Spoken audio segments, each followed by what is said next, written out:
মাসের বাচ্চারা তো আর সুজি খাইতে পায় না, তাও এখন নিজের কষ্টের জন্য সুজি খাওয়াইছি। বাবা অন্যর বাইরে থেকে ভাতের মার চেয়ে আমি খাওয়াইছি। কতটা অভাবী হয়ে 2 মাসের শিশুর মুখে তুলে দিতে হয়েছিল দুধের বদলে ভাতের মার। কতটা অসহায় হলে একজন বাবা ভ্যান চালিয়েও দিনরাত পরিশ্রম করে সন্তানদের মুখে ঠিকমতো খাবার দিতে পারেন না। এভাবেই কঠিন বাস্তবতার মাঝে 3 যমজ সন্তান সহ 4 মেয়ে নিয়ে দিন কাটছে করিমের পরিবারে, যেখানে অভাব শুধু কষ্ট নয়, প্রতিদিনের বেঁচে থাকার লড়াই। নাটোরের লালপুর উপজেলার নবীনগর গ্রামের বাসিন্দা রেজাউল করিম রয়েছেন চরম দুর্দশায়। ছোট্ট এই ঝুপড়ি ঘরে প্রায় বছর 3 আগে তার স্ত্রীর কোলে আসে 3 যমজ সন্তান আমেনা, ফাতেমা ও সুমাইয়া। তাদের জন্মের মাত্র 15 দিন পর থেকেই শুরু হয় শিশু খাদ্য কেনার সংগ্রাম, কিন্তু অভাবের কারণে সেটি নিয়মিত করতে না পারায় বর্তমানে বাচ্চাগুলো ভুগছে পুষ্টিহীনতায়।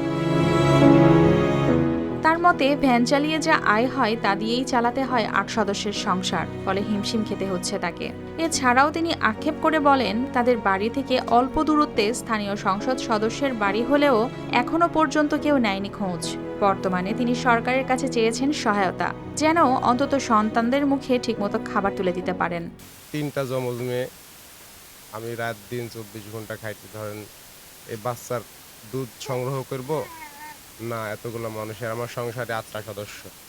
আমি এদের মানে একবেলা দেখা যাচ্ছে যে দুধ কিনতে গেলাম, চাউল কেনার টাকা নেই। আমার মাননীয় প্রধানমন্ত্রী উনি যদি একটু আমাদের হেল্প করে, হয়তো আমরা এই কয়টা লোক একটু মাথা গোঁজা জায়গা পাবো, কিংবা একটু ভালোভাবে আমার দিনটা কাটবে, এটাই আমার একটু আবদার।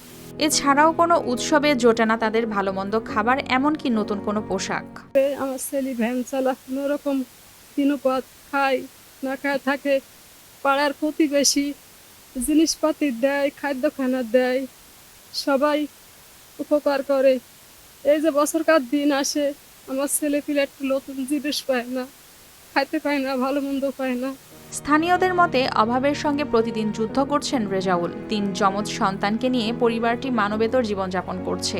তারাও সরকারকে এগিয়ে আসতে আহ্বান জানিয়েছেন। দিন মজুরি যদি হয় তাহলে এক সন্ধ্যা খাইতে পায়, আর দিন মজুরি যদি না হয় অতি কষ্টে রাত কাটায়। এরা দুধ পায় না, এরা ভাত পায় না, এমনকি তারা পর্ণের মানে বসনও পায় না তারা। একদিকে দারিদ্র্য, অন্যদিকে সন্তানদের ভবিষ্যৎ নিয়ে শঙ্কা। সব মিলিয়ে প্রতিটি দিন যেন ভ্যান চালক রেজাউল করিমের কাছে এক কঠিনতম যুদ্ধের নাম। News desk, RTV।